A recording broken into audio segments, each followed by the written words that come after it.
Hi, this is Mr. Vanskoy again. Welcome to Lesson 3 on the Big Bang Theory and more. A long time ago, in the galaxy, far, far away. Actually, before the Big Bang, there weren't any galaxies. Or far, far away. Or even time for that matter. Alright, today we are actually going to talk about the Big Bang Theory as part of our quest on the Big Bang Theory and more. After today's lesson, you should be able to describe what the Big Bang Theory states and describe the evidence for the Big Bang Theory. We've already talked about some of the evidence, but we're going to be adding on to that today.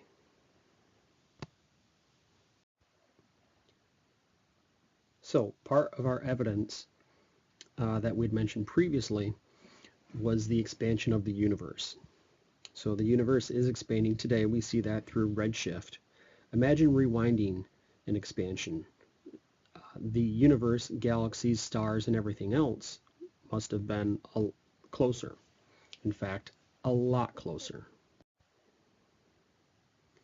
So close, in fact, the universe actually started out unimaginably hot in an unimaginably dense point because there's all this matter squeezed into a really small space. That's going to make it very hot because of the pressure.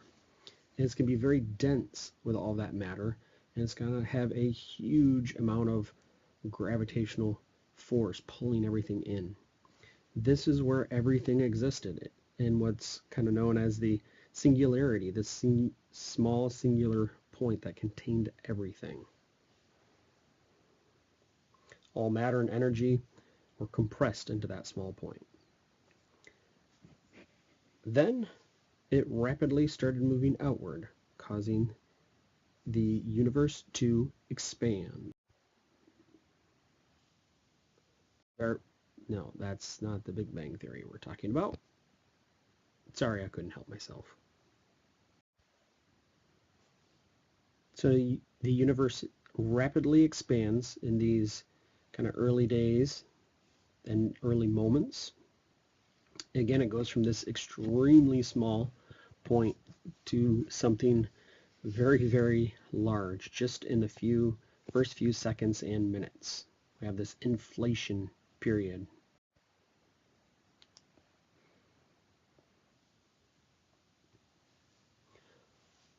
So all of the matter and energy in the universe and even space itself came out of this explosion. In the first few moments, the universe was still unimaginably hot and dense.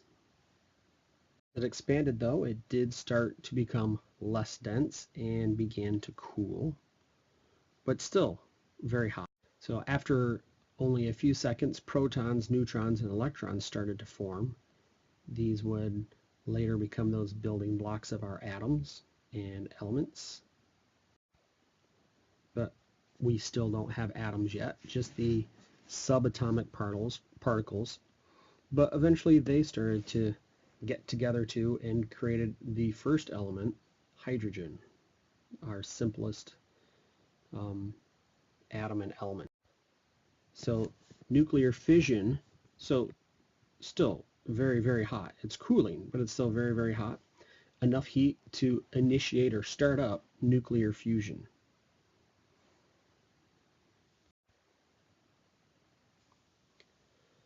At this point, matter in the universe was not smoothly distributed across space. Dense clumps of matter that were held closely together by gravity that were kind of being spread around. The dense clumps being spread around.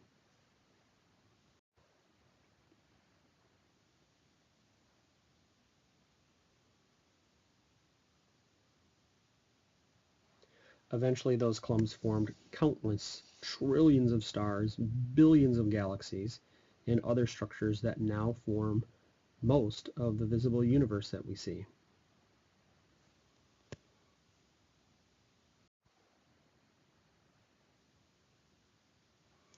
There are still galaxies forming today. Here is a infant galaxy forming forming. This is taken from the Hubble Space Telescope.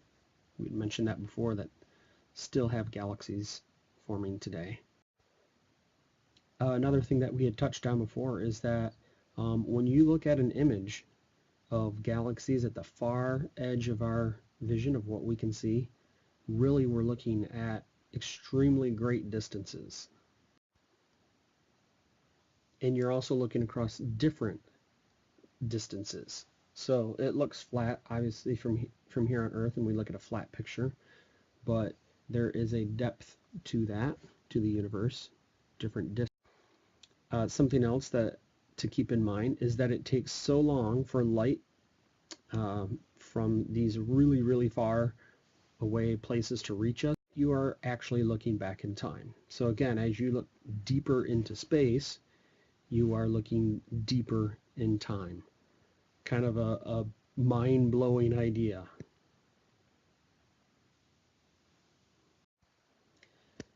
In fact, many were still skeptical about the Big Bang Theory.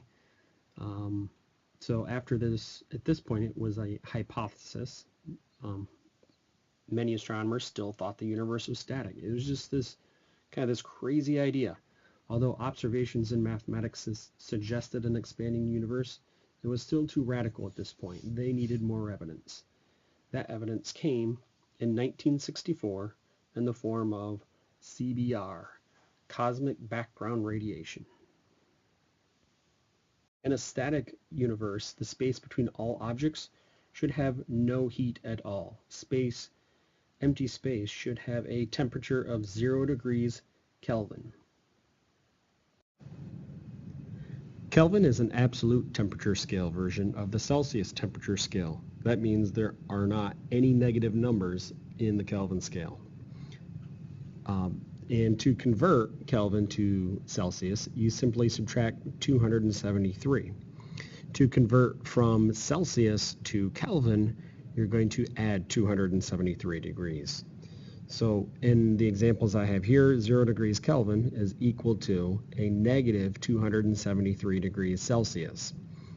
Nothing colder than 0 degrees Kelvin, or its equivalent, minus 273 degrees Celsius.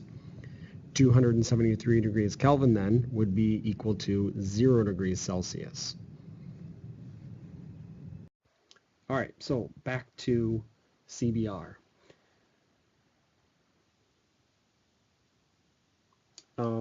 Two researchers at Bell Laboratories used a microwave receiver, that is a radio. We're not talking about the microwave used to make hot cocoa here.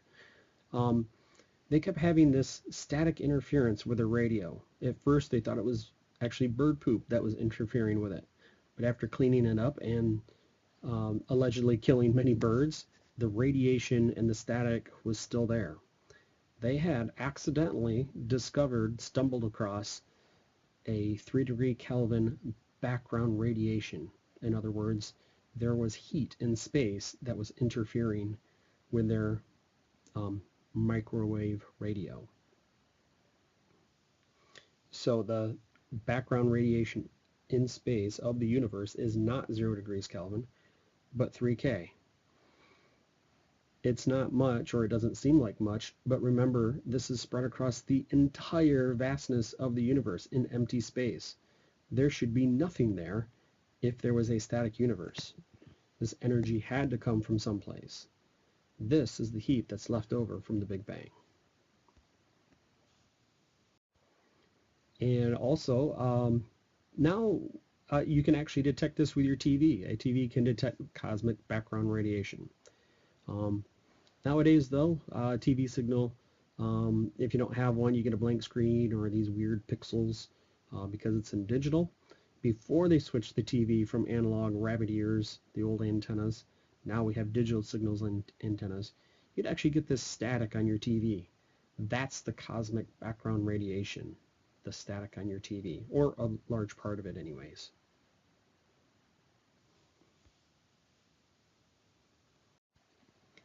One question that's fun to think about is what came before the Big Bang. There is some speculation that this has been a cycle of Big Bangs and then reverse Big Crunches. But at this point, there's really no way for scientists to know for sure, since there isn't any evidence to left over from Big Bangs and if there were big crunches. All right, so hopefully after today's lesson, you can describe what the Big Bang Theory states, that we came, or not we, but the universe came from a very small, very dense state that was extremely hot, which then quickly expanded. And also, you should be able to describe the evidence for this awesome idea of the Big Bang Theory. We have the redshift of galaxies moving away from each other, and we also have background radiation. If you have questions, as always, please don't hesitate to ask.